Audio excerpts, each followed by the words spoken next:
last year. And this was when, was shortly after the government had signed Swat Valley over in a deal with the insurgents there.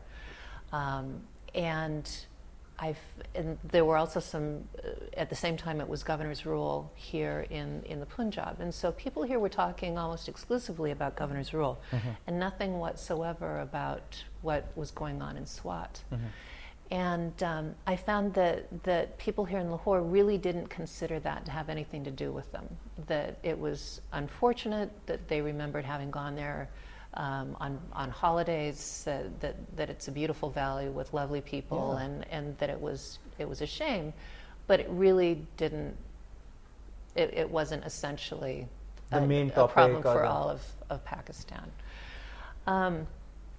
And I think it's extremely significant that by the time I came back 5 months later in August last year, people were taking very seriously that an insurgency, a group of people who are trying by force to undermine the will of the people and of the democratically elected government, that is a threat against Pakistan as well, and one that we should be working together to fight. And I think that there's been tremendous progress in our ability to share information and to share progress in combating the terrorists. Okay. And fair enough.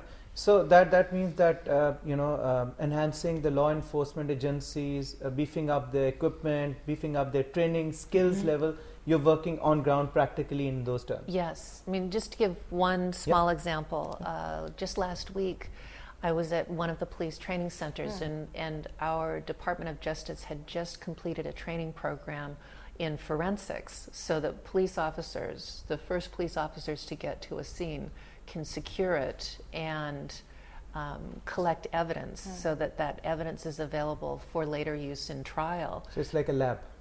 Well, initially that was just training on how to use these kits, but then following up on that, along with the training, we also provided the first 4 of what will eventually be a dozen vehicles that are mobile forensic labs, so that once the officers on the scene are trained to secure that scene, and then when the lab shows up, they can do a lot of testing right there on site and get the fastest possible results to then start looking for who might have done it and how it was accomplished. Fair enough. I think this is a long debate. Exactly. It will always continue. People would It's continue never asking ending, for more, and till the time this war goes on. But obviously, US is an we are an ally, and this fight we have to fight together, and we have to eliminate terrorism. That is the bottom line. That is the message.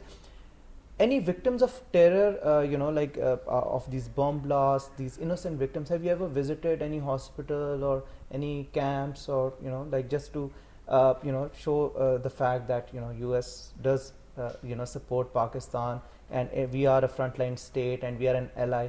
Have you ever thought about that? That would add a very human element to the whole thing, to the relationship. We've spoken with people. We've expressed our condolences to people who have suffered from terrorism. Our embassy does most of the work on that, because it is, no matter where in the country it happens, it is a matter of national concern. In a sense, my last job when I was the refugee coordinator was all about working with people and working to assist people who'd been victims of the war on terror. Helping them get an education, have basic access to health care and to jobs and to skills training, so that they can rebuild their lives again. And that has to happen on both sides of the border. Fair enough. Okay. I think that's what people basically look forward to, Carmela, the perception part. The mistrust, or the element of mistrust that I was talking about.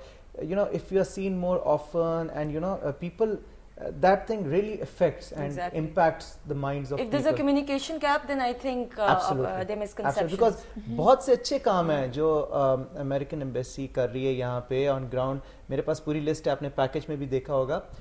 लेकिन कई मर्तबा obviously communicate उस तरह से नहीं होते, इतनी ज़्यादा तशहीर नहीं होती, तो लोगों को पता नहीं होता, और फिर एक बात से बात निकल के वो फिर बढ़ती जाती है, और आखिरी बंदे तक जब वो पहुंचती है तो वो बहुत बड़ी हो चुकी होती है.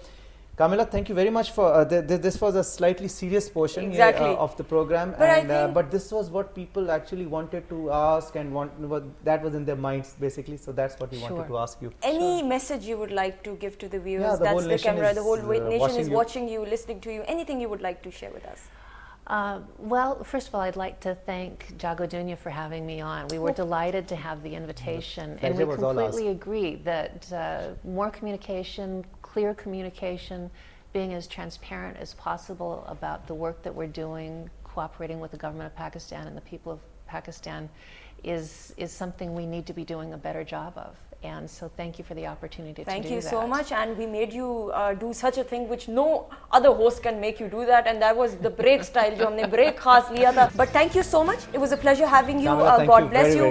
And breakfast is ready for you, and we have a special lohari, paratha and kulche bhi hain, siri pae. There's so many things you won't understand until and unless you don't see the things. I'm sure you won't understand what I'm talking about. Aaj main do parathe khaungi, ek parathe ke bajaye. Thank you so much. Thank you so It was a pleasure having you. नाज़रीन, आप देख रहे हैं जागो दुनिया. अब इजाजत लेने का वक्त आ ही गया है.